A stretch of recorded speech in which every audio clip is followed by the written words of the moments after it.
గురువారం నాడు తిరుప్పావడం సేవలో వేద పండితులు వేద పారాయణంతో పాటు శ్రీనివాస గద్యం పఠిస్తారు. శ్రీ వెంకటేశ్వర స్వామికి బంగారు వాకిలి వద్ద నుండి నేరుగా సమర్పించే అన్న నివేదన ఇది.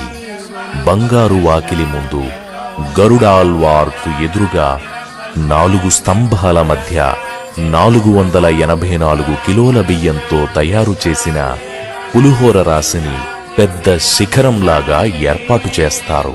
పులిహోర అన్నరాశిని కొన్ని భాగాలుగా తయారు చేసి పైభాగాన పెద్ద అన్నకూటాన్ని శిఖరంలాగా 8 దిక్కులా 8 శిఖరాలను ఏర్పాటు చేసి అన్నరాశిని నైవేద్యానికి సిద్ధం చేస్తారు. అందుకే ఈ తిరుప్పావడను అన్నకూట మహోత్సవం అని పిలుస్తారు.